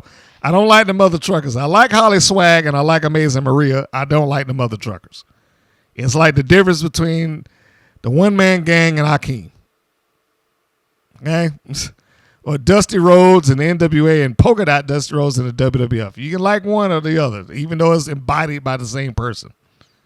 And that's what this is like for me. So we have the match. They're trying to get even with Penelope Pink and Vicky Lynn McCoy because, of course, before they won, they got clobbered in the head with mirrors. I'm not sure how that would knock you out indefinitely, but, it happened on WoW because WoW. And that was, jumping number 1? Well, I guess, no, actually, that would be technically number 2 because the first time they got jumped was back in, I think, November when they were the special enforcers, if you will, that held Lana Starr and Sophia Lopez handcuffed to them in the match between the two heel tag teams, which, of course, the Banditas lost. And then what happened as soon as the Banditas walk out of there and then they take the cuffs off, well, then they had to get jumped. They had to get beat up because, why not? So the match, the commentators start off explaining Vicky Lynn faking an injury, which, I thought that was somewhat of a nice touch that they addressed that this is taking too long. They said that she's cleared. She's not doing it. Vicky Lynn, I really enjoy. I like her a lot. She is a really good performer and a great commentator. I said it last week. I will probably continue to say it. If she ever gets out of the in-ring stuff, she needs to be on a microphone somewhere. She needs to be a heel announcer for that company because she is very natural with it, and it is doesn't sound like she's playing a part. She doesn't sound like she's overproducing herself. She comes off as she should, like the heel, and it's wonderful. Penelope Pink, I don't want to shortchange her. She's, been excellent in the ring. And, of course, she's had the chance to be the champion there. Whether she would get it back or not, like her colleagues, is, yet to be seen. But everybody in this match pretty much has some level of experience. Not the most experience here is, of course, Amazing Maria, a.k.a. Big Rig Betty. And Swag has been more or less born into this line of work because that is her legitimate daughter. I know some people like, is that really her kid? Yes. Or at least if it ain't, they're doing great kayfabe. We'll put it that way. So they talk about Vicky Lynn faking an injury, which does come into play at some point in the match. I thought that was a nice touch as well. Of course, Miami Sweet Heat sitting in on commentary, and they're doing the heel commentator shtick. You could see the second that they sat down, or all four of them came out, and then they decided to split off and go to the commentating booth 5 feet away. You knew where this was going. Like, there's no surprise here. We all know where this is headed. None of this is super duper important in terms of the match and the payoff of the match. We were we being the WoW audience, I'm speaking in general, they were waiting to see some sort of payback, I guess, to the persons that cost them their number one contendership. And here it was. We got the normal and standard Mother Truckers match.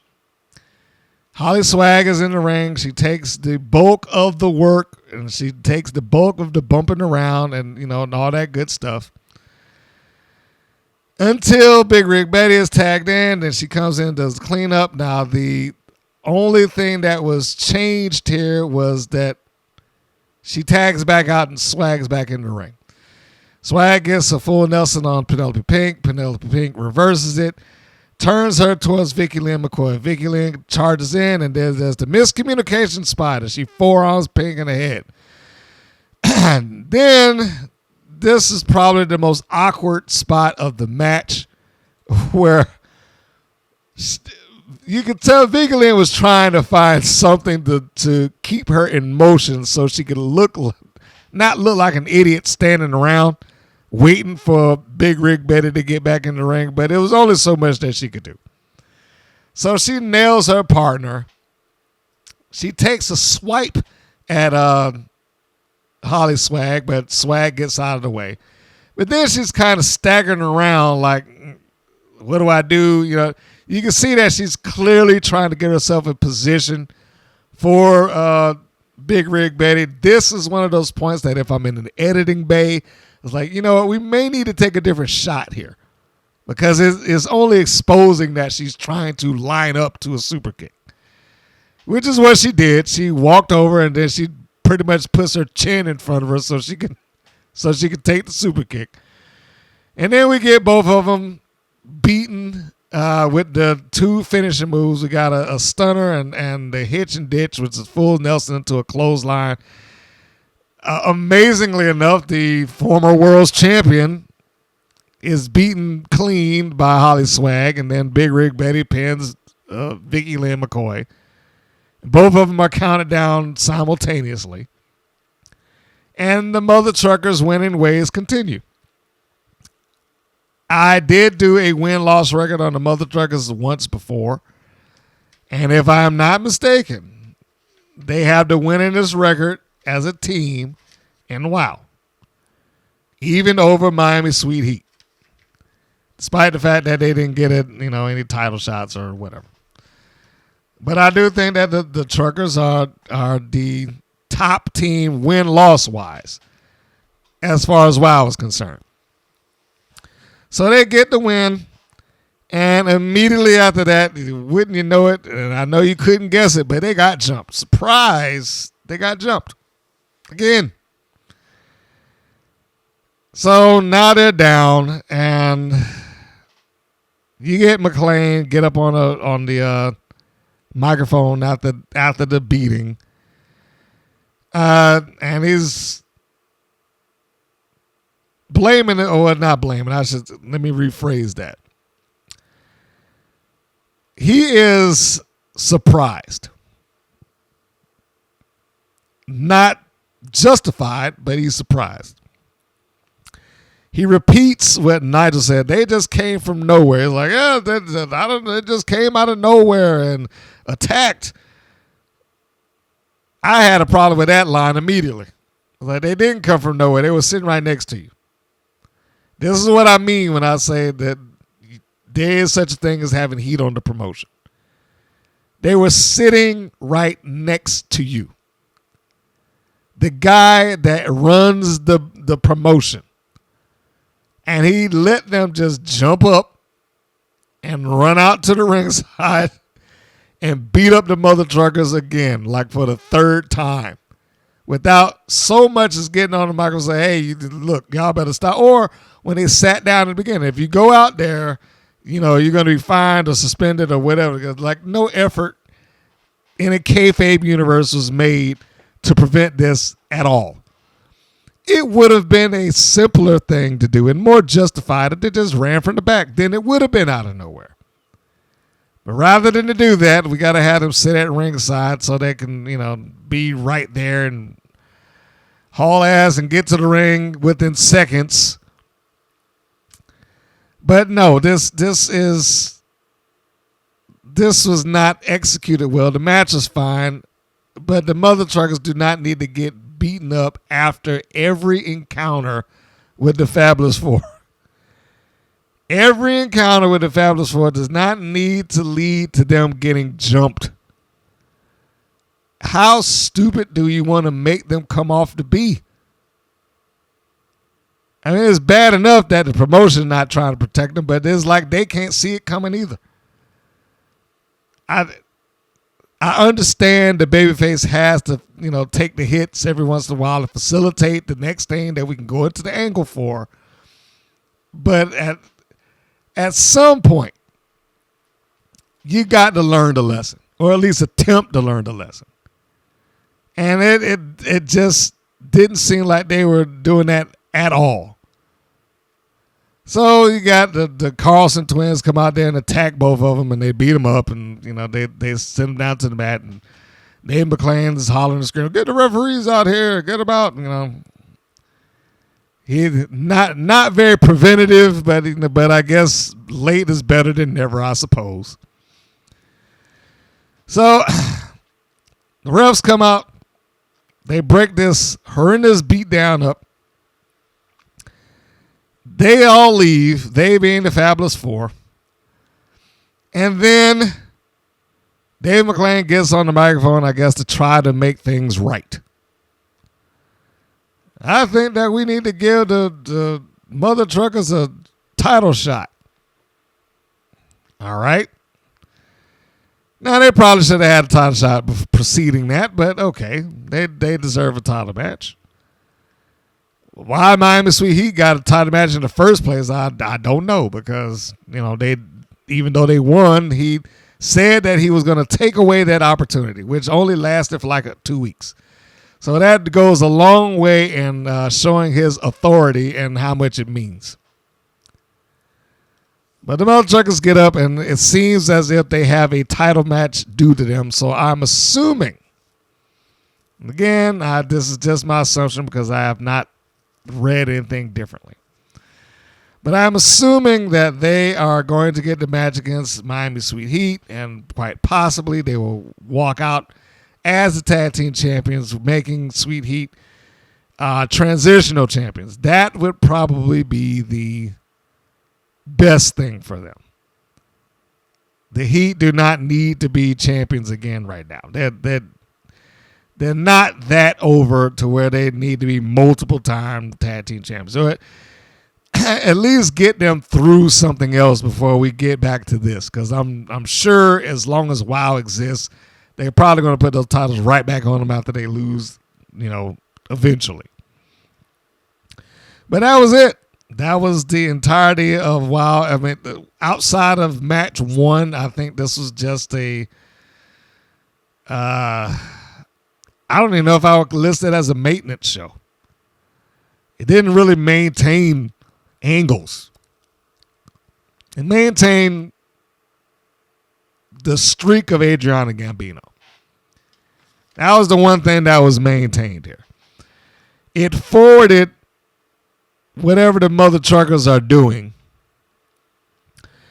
It ended an angle that we didn't even see with Tiki Charmorro.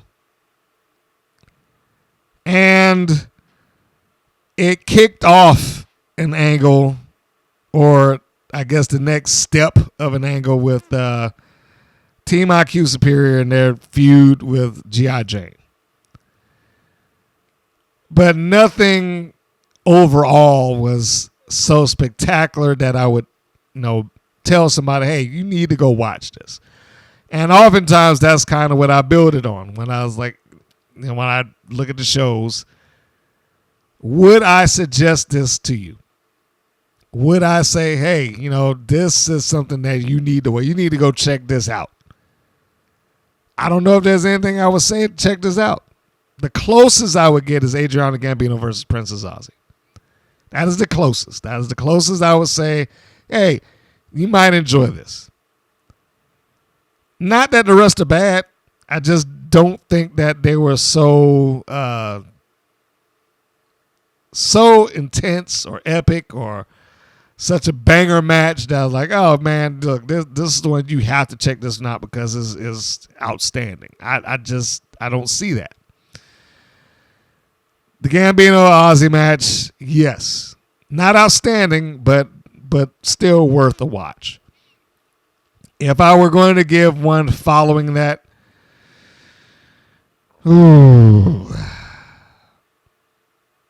maybe the tag team match. I mean, the second one, IQ Superior versus Heavy Metal Sisters 2.0. And that's only before the ending. Like the match itself, I'm not really, saying, hey, it's all great top to bottom. It's fine, but the ending makes the match. The finish makes that match. Charmorro it was fine, and it looks like the crowd was happy to see her a quote unquote return. But since I have no idea what they're talking about or what this return was from or anything like that, then it means nothing to me. It was just a match. It was just a cold match that didn't have any sort of value other than the fact that Charmorro won.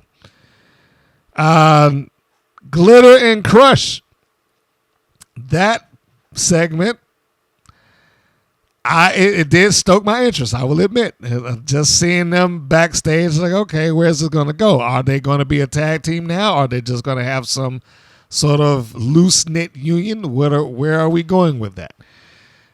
So I am interested. My interest is piqued as it relates to that. The Mother Truckers, I am really trying to enjoy them the way that I would if they were in their alter egos. And that may be part of the problem with me, quite honestly. And I can admit that. That may be part of the issue, is that I see them in a different light as Amazing Maria and Holly Swag. Here, they seem like the polar opposite of that. They seem like a caricature of what they might be in OVW. It's like this is the PG, well, maybe even the G version, the G cartoon version of Amazing Maria and Holly Swag. Or Holly Hood, sorry. I've been saying Holly Swag. Holly Swag is who she is on the show, on the Wild Show. Holly Hood is who she is on OVW and everywhere else. So when I'm looking at that and I see it, I was like, yeah, that probably plays a lot into why I don't really have a lot for the Mother Truckers. Because elsewhere, they come off as more serious. Elsewhere, they had a stronger match. Elsewhere, they pretty much, beat each other. The two of them beat each other half to death. And they had a more emotional match. Having Amazing Maria, the mom, get in the ring with her daughter because her daughter's out of control and she can't be, reined in, and she's begging the promotion, please don't press charges against her. Just if you need to just book a match, I'll take care of it. And if you haven't seen that match, you should probably go track it down. You should go look at it. Amazing Maria versus Holly Hood J. To see the difference in how they work elsewhere, particularly OVW, opposed to how they work in WoW. And that would probably answer a lot of the question as to, well, why you give the Mother Truckers such a hard time? Because of that. The Mother Truckers, to me, are a pale version of what they are outside of that company. The segments that they do just make it, ridiculous and worse. I was surprised myself, and I still can't explain it. That little bathroom segment that they did, which I fully admit, it was stupid. But I didn't have a problem with it for whatever reasons, and I honestly don't know. But for whatever reasons, I didn't have a problem with it. I was like, you know what? It's fine. This is just who they are on this show. It's fine. But the backstage segments, how they're treated, the having a truck stolen, being arrested, not being smart enough to know that Sophia Lopez would want to favor them being jumped every chance that they get. having a laundry line in the backstage like they don't know how to use a washing machine or a dryer. All of that leads me to like the mother truckers are just two dimwits who happen to be in the company, who didn't even sign up to go to the company. They told some people in there, and then they hopped the rail, and then they got a job. So yeah, it's all of the stuff that they did with the mother truckers up until this point has just been ridiculous. And I don't think it's going to get any better. The only thing that I feel like they could possibly do for the mother truckers at this point, and it won't be rehabilitating, but I will pull for them to get this because I'm sure it's part of the reason that Maria came out of retirement, because she had retired before this. Not only to team with her daughter, but to win the championships with her daughter.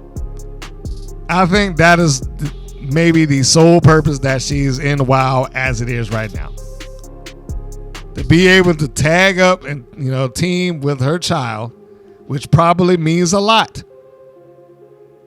And to be able to win the tag team championships with them. But I will say this, and I hope that WoW does it somehow. I doubt that they will, but I hope that they do.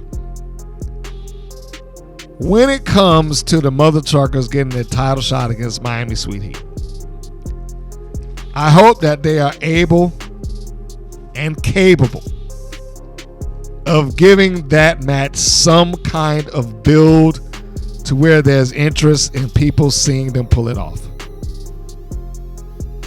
I think that would be a big selling point for them. Like the mother and daughter winning the tag team championships on our show. And I mean, they probably need more time, but at least give it a good 2 weeks. A good 2 weeks of strong promotion. They are going after the titles. They're looking to make history to be the first I don't know if they're the first, but let's just say the first mother and daughter combination in wrestling history. If not wrestling history, certainly in WoW. And I think that would be a big thing for them. But I also have little faith that they will do that. Time will tell. That was the review of the episode, folks. It is a C episode, not good, not bad. Well, it's not great and not terrible. It's good. That's how I should say it. But that was it from top to bottom. I appreciate you tuning in and listening to the program. Now, for the preview before we get out, if you are not wanting to hear any of this is the point where you can skip towards the end. But if you want to know what's coming up next for the next episode of WoW, well, here it is. It'll be episode 225. And we're going to see the return of the All-American Girls. In fact, that is the name of the episode, the All-American Girls. So just on that alone, I'm expecting them to win. So anyway, let me skip the commentary and just read the press release. Jesse Jones and Amber O'Neal have a new look, but it's make or break for the All-American Girls as they challenge the Ritz and Glam. What? I'm sorry. When did they call themselves the Ritz and Glam? I'm going to assume that this is a typo. But they challenged them in the main event. The newest iteration of Team Spirit attempts to stay in the Trios tournament in a match against the Brat Pack that will determine who moves forward to the finals. I'm going to say Team Spirit. The Beast declares her intentions for her match next week against WoW champion Abilene Maverick. Also in action, Goldie Collins takes on Holiday while Ice Cold faces Candy Crush. So it'll be interesting to see where they go with that, because I still see Candy Crush taking on another heel, whereas she still, I guess officially is still a babyface, even though she's leaning heel. But she's taking on the heel now, so I don't know what they're going to do. Maybe they'll make the transition during the match. I don't know. Looks like we might be in line of another Abilene Maverick versus the Beast match. Goldie Collins versus Holiday. Don't care. Team Spirit, just because Exile is already in the finals, I'm going to assume that Team Spirit is going to go over. And the All-American Girls challenged Grits and Glam. And that's probably what they did. They probably just forgot the G on this. So it came the Ritz and Glam. That didn't make any sense. But Grits and Glam have beaten the All-American Girls at every turn. I would assume that this would be the match that they get even. But we will see in a matter of days. As of this recording, it's probably like 2 or 3 days out. So, folks, this will be the close. Thank you for tuning in to another edition of the Rights and Wrongs of Pro Wrestling Podcast. If you have not, please subscribe and like the videos. It also helps the algorithm. If you're listening to this on a podcast platform, we are available at greater podcast platforms. If you can't find it where you're looking, go to WPNWrestling.com. That's WPNWrestling.com. All the podcast episodes go there. Of course, that is also along and coincides with a 24-hour, 7-day-a-week stream of wrestling content that was accumulated by me and the Women's Pro Wrestling Network. And of course, whatever supports that you may have for the show, whether that be liking the video, suggesting the video, sharing it, donate, purchase the t-shirts, whatever, I owe you a big thank you. Or even the people that, and I said this before, the ones that have called in for those commercials, and I appreciate that definitely because it helps.